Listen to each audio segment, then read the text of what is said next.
নুরুল হক বলেছেন, অন্তর্বর্তী সরকারের ব্যর্থতা হলে ভোগান্তির শিকার হবে জনগণ।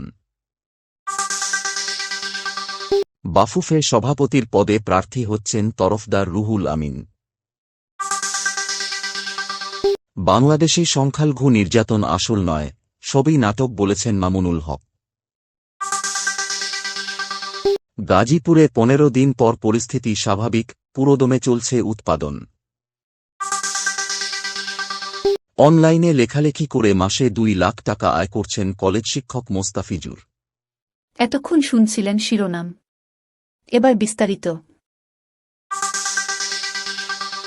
গণ অধিকার পরিষদের সভাপতি নুরুল হক বলেছেন, দেশের ভবিষ্যৎ অন্তর্বর্তী সরকারের সফলতার ওপর নির্ভর করছে। তিনি বলেন, সরকার সফল হলে দেশের মানুষ উপকৃত হবে, কিন্তু ব্যর্থ হলে জনগণকে ভুগতে হবে।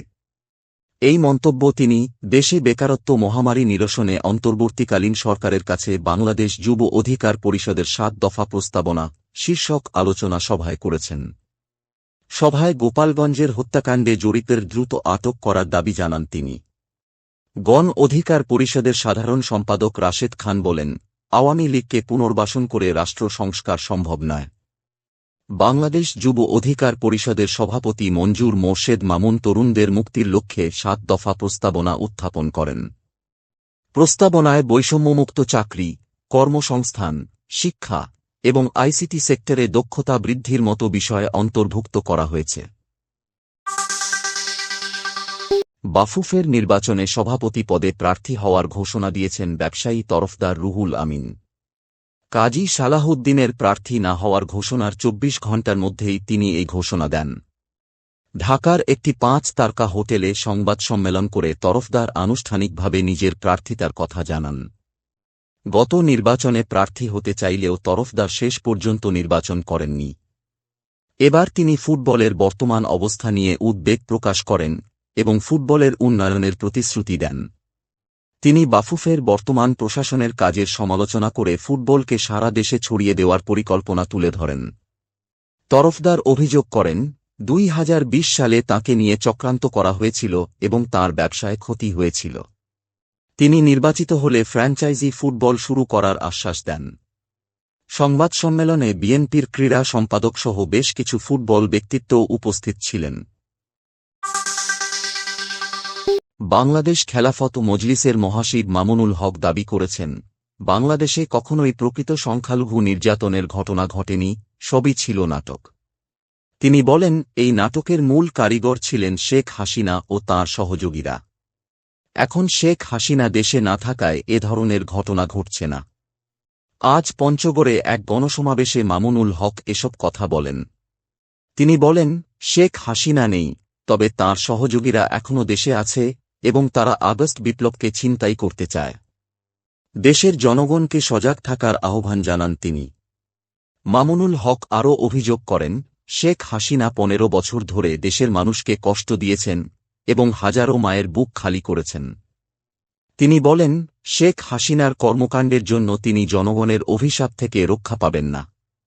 গণসমাবেশে খেলাফত মজলিস ও অন্যান্য ইসলামী সংগঠনের নেতারা বক্তব্য দেন।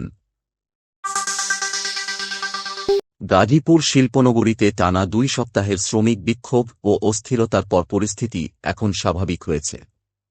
আজ রোববার সকাল থেকে বিকেল পর্যন্ত কোনো শ্রমিক অসন্তোষের খবর পাওয়া যায়নি এবং কারখানাগুলোতে পুরোদমে উৎপাদন চলছে। পরিস্থিতি স্বাভাবিক হওয়ায় অধিকাংশ বন্ধ কারখানা পুনরায় চালু হয়েছে। 21 আগস্ট টঙ্গীর বেক্সিমকো ফার্মাসিউটিক্যালস লিমিটেড শ্রমিকদের 6 দফা দাবিতে আন্দোলনের সূত্রপাত হয়, যা পরে অন্যান্য কারখানায় ছড়িয়ে পড়ে।